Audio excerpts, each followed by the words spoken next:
Good evening and welcome to Sunset News on Thursday, the 14th of March. As always, we bring you the news, community stories, economics, weather and sport. I am Ashwin Berry. Let's get into the top stories for tonight. The Japanese embassy in Namibia is hosting a special event in honor of the birthday of the Japanese emperor who turned 64 years old on 23 February 2024. He is the 126th emperor of Japan. Members of the media, ladies and gentlemen, on 4th of February 2024, we are saddened with the demise of the late His Excellency Dr. Hage Geingob, former President of the Republic of Namibia. The Namibian nation has indeed lost a visionary leader. At the beginning of today's reception, allow me to express my heartfelt condolences on behalf of the Japanese government and on my own behalf to the former First Lady, her family, and the people of Namibia. I would also like to express my sincere respect for His Excellency Dr. Nangolo Ubumba's leadership in overcoming the sadness and grief. It was very commendable that after the passing of President Geingob, the transfer of power went extremely smooth.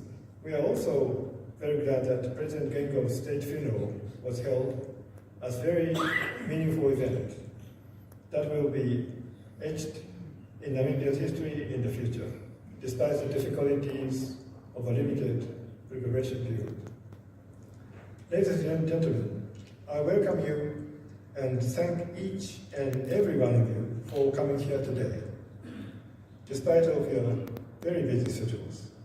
In particular, I welcome Honorable Faustin Calle for standing in on behalf of the Namibian government. I also thank the ministers and the deputy ministers and government officials, as well as heads of diplomatic missions present here for their participation in this prestigious event, where we celebrate His Majesty the Emperor Naruhito, who ascended to the throne as the 126th Emperor of Japan on 1st of May 2019, and His Majesty turned 64 years old on 23rd of February this year.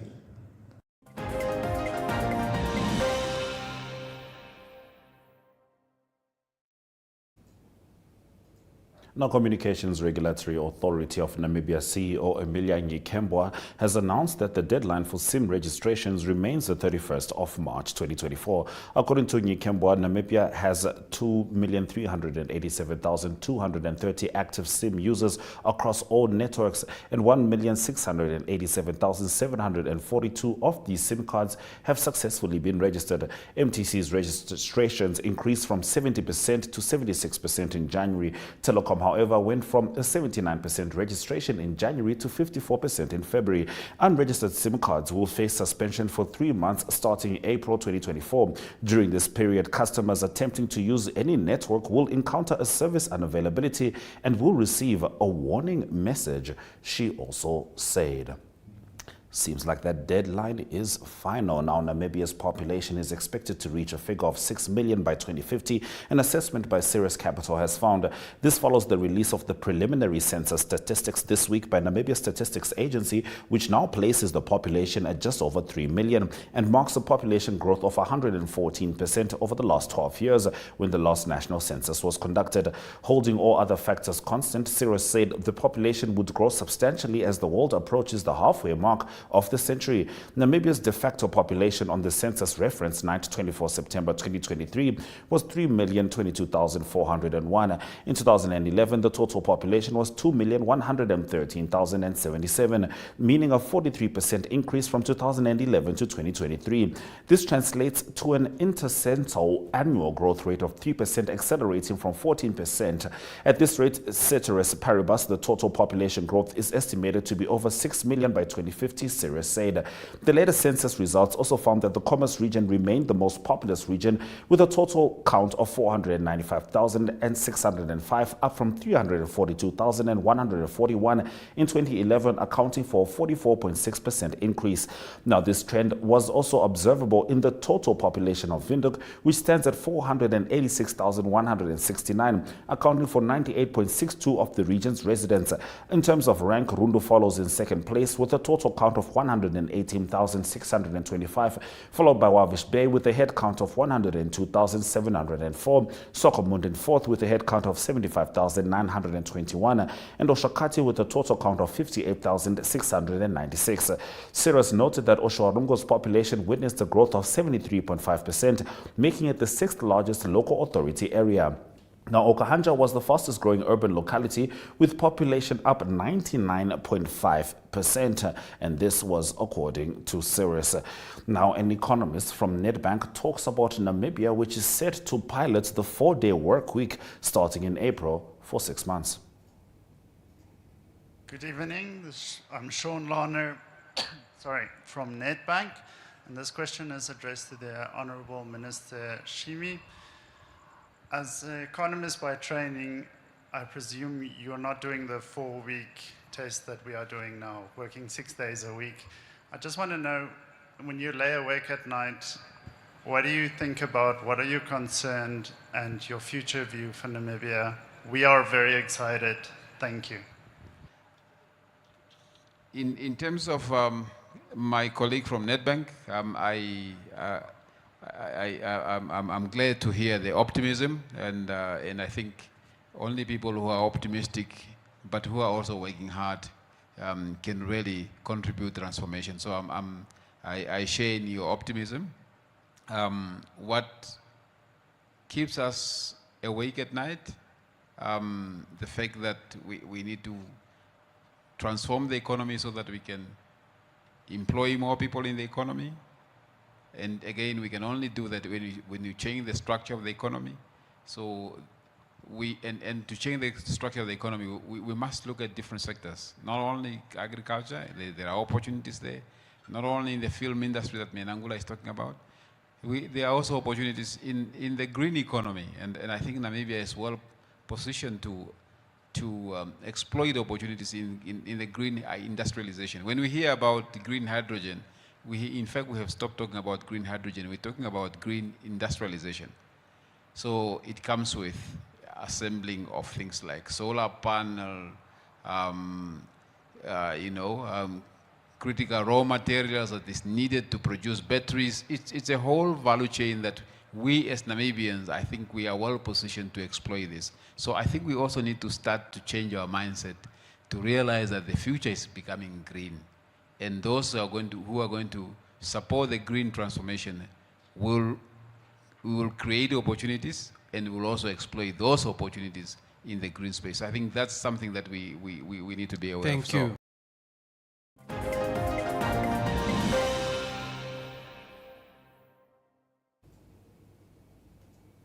Now, a team of medical professionals has gathered in Okahanja, and they're coming from overseas. Stay with us as we get into this in Community Talk. Connection. It's in the human touch, the feeling of belonging. It inspires us and empowers us, creates clarity from complexity.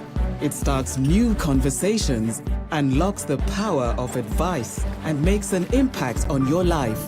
At Alex Forbes, we pioneer insight to provide you with advice that connects your decisions of today to your impact tomorrow.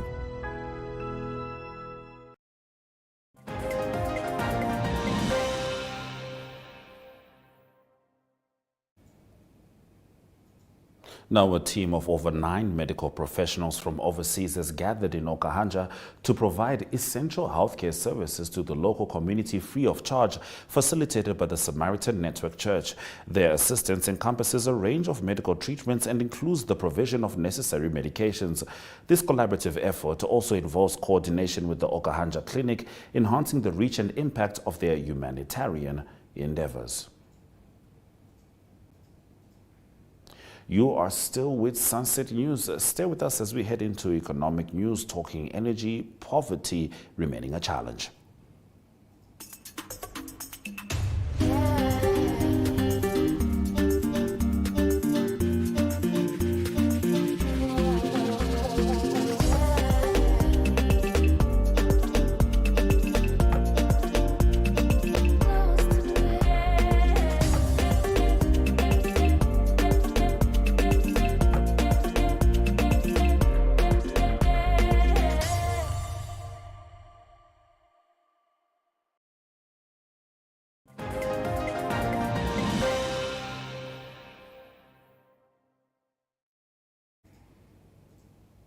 Now, the Association of Electricity Distribution Undertakings in Namibia held its 13th annual technical conference in Swakopmund on the 13th of March 2024. Stakeholders in the electricity industry and various distribution companies from across the Namibia and Southern Africa attended the 13th AEDU annual technical conference in Swakopmund under the theme Ensuring Sustainability of the Distribution Industry by Embracing Innovation and Technological Changes in the Industry.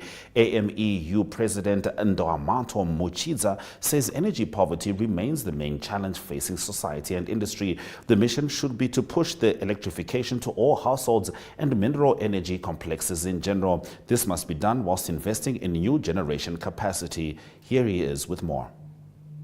The AMU is encouraged by the work, as I said, done thus far, as the Minister has said, and we look forward to the regulator,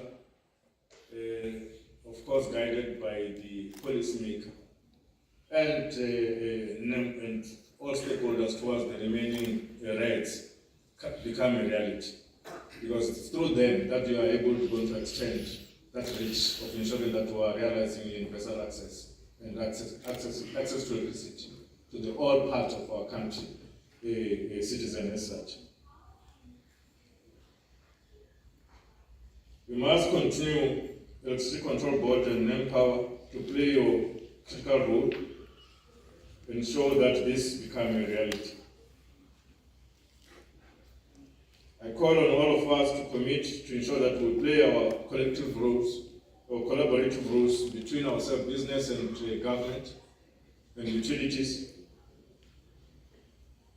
towards addressing the energy poverty in this country and in South Africa.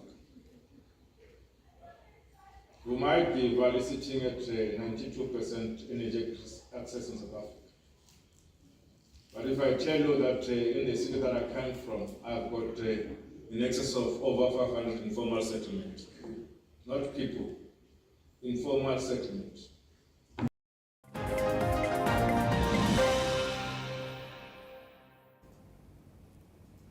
Now, at the same event, Electricity Control Board Manager of Technical Regulations Lameka Amuyenyena requested licenses to share readiness plans and progress reports towards the TID rollover event.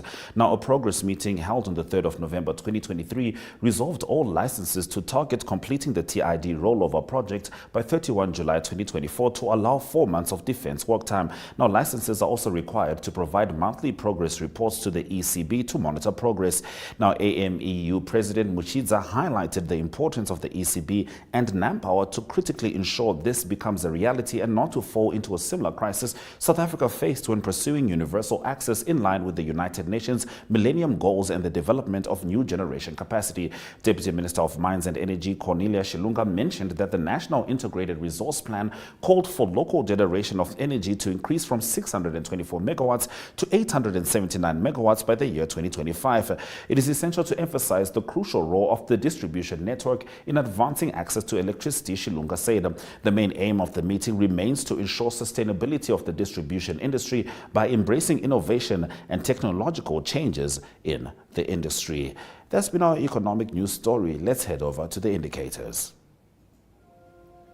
The Namibian dollar trades at 18.71 next to the US dollar. 2.60 Namibian dollars will get you 1 Chinese yuan. For 20.40 Namibian dollars, you get €1 and 1 British pound, cost 23.85 Namibian dollars. Copper, gold and platinum are currently in the red. Gold trading at $2,161.25 US dollar per ounce, whilst Brent crude oil made an uptick of plus 1.65%. Now, international news, UK redefines extremism. Stay with us.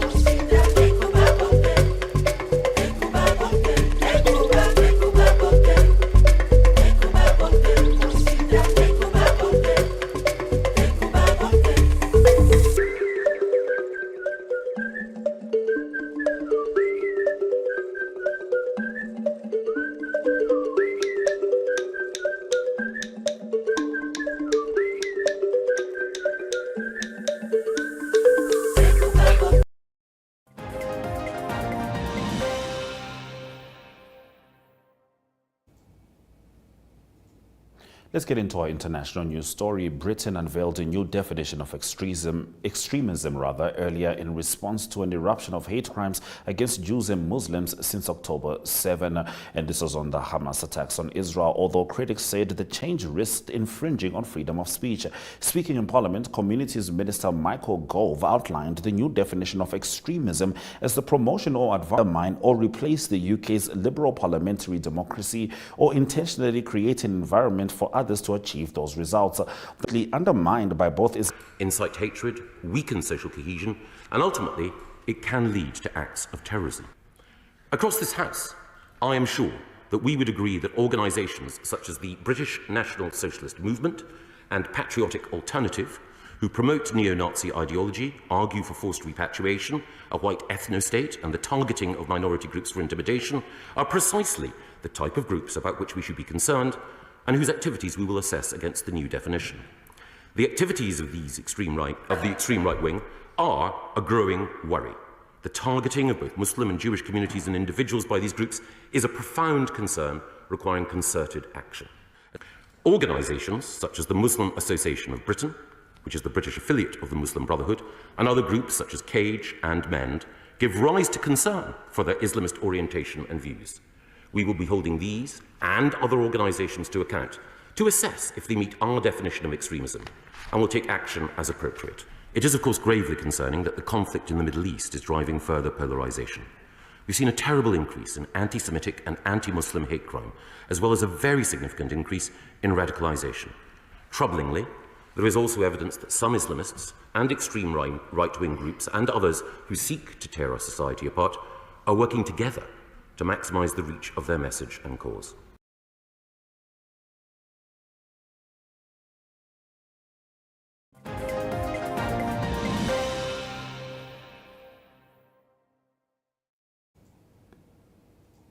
You're still with Sunset News. It's been rather hot in the capital city. Let's have a look at the rest of the weather predictions. We do start with Windhoek, partly cloudy, sunny conditions, 35 degrees Celsius maximum expected. 37 degrees Celsius seems to be the hottest across the board, whilst it's windy in Otjiwarongo. Sunny in Haines Bay, Swakopmund, Wabash Bay, as well as other parts of the country. 40 degrees Celsius maximum is expected in Ariamsvlei, making it the hottest in the country, whilst Oraniemund might be a cool 13 degrees Celsius. You're still with Sunset News. It's time for us to take a short break before Ari Hochad brings us the sport. Welcome to Namibia, where adventure meets tranquility. With Enjoy, you have access to a wide range of accommodations to suit every traveler's taste and budget. Experience the finest dining and hospitality Namibia has to offer. Booking your dream accommodation is just a few clicks away with Enjoy. Join thousands of happy travelers who have trusted Enjoy for their Namibian getaway. Your gateway to unforgettable Namibian adventures.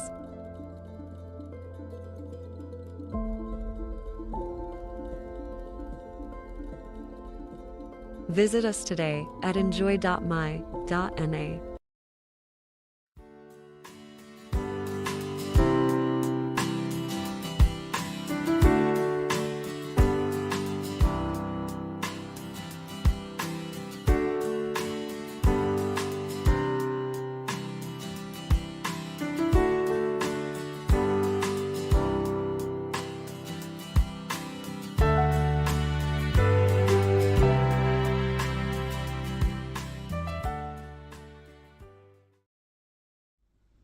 Good day, everyone. Time for international sports news. Starting off with soccer news first. Champions League action and Premier League action from Britain. Firstly, the Champions League action. It is Borussia Dortmund, the German club. Yeah, they're into the quarterfinals of the Champions League. That's after beating PSV Eindhoven by 2-0 at home. And that's for an aggregate score of 3-1 for them to go through to the quarterfinals. The other Champions League game that was played, Atletico Madrid played against Inter Milan, a very tough game, tight game that went to penalties. It was Inter Milan that won the game 2-1 at home, and the aggregate was then 2-2 after 2 games. And on penalties, in the end, it was Atletico Madrid beating Inter Milan by 3 penalties to 2. In the English Premier League, a very exciting game that was played. It was Bournemouth with the biggest comeback in recent history of the English Premier League. They beat Luton Town by 4-3. And that was after trailing 3-0 at half-time. So it's only the 5th time ever in history of the English Premier League that a team came back from 3 goals down at half-time to win the game. And it is now on the lock. Bournemouth in 13th position on 35 points. And it is Luton Town after the loss that remains in the bottom 3 on 18th position on 21 league points. It's both after 28 games. Continuing international sports news with golf news, a big golf tournament on the men's PGA taking place this weekend. It's called unofficially the 5th major. It is the Players Championship that's taking place in Florida. But there's frustration also. One of the top players in the world, that's Rory McIlroy. Rory McIlroy said that the fans are losing interest, and that's because of the split currently in professional men's golf. There's basically 3 tours. It's the PGA Tour in the USA, and then the DP World Tour, mostly in Europe, and then also it is the Live Golf Breakaway League in Saudi Arabia, and it is the 50th edition of the Players Championship starting on Thursday, and a total prize money of $25 million. Lots of money they play for, but the frustration of Rory McIlroy is that high-profile players like Jon Rahm and also Brooks Koepka, they both current major winners, not playing, and also the 2022 winner of the tournament, that's Cameron Smith of Australia, also not playing, because all 3 of them currently playing in Live Golf. And to conclude today's international sports news, it is tennis news. The tennis news from the Indian Welsh BNP Paribas tournament in California, and it is all the top players in the world competing in that tournament. On the men's side of the draw, it is Holger Rune. He's the 7th seed. He's through to the quarterfinals and 6-3 to advance, and he's now going to play the 4th seeded Daniel Medvedev. Daniel Medvedev beating Grigor Dimitrov 6-4 and 6-4. Onto the women's side of the draw, it is number 2 seed Elena Sabalenka. She's an Australian Open winner. She's out of the tournament as well. Also a big surprise there. It was Emma Navarro of the USA that beat her in 3 sets. So Elena Sabalenka out of the tournament. Better for the number 3 seed, that is Coco Gauff of the USA. She beat Elise Martens of Belgium by 6-love and 6-2. And also number 1 seed Iga Swiatek, also still in the tournament. She's playing Caroline Wozniacki in the quarterfinals. That's international sports news for today. Hope you have a great sport day, and we talk international sport again tomorrow. Goodbye.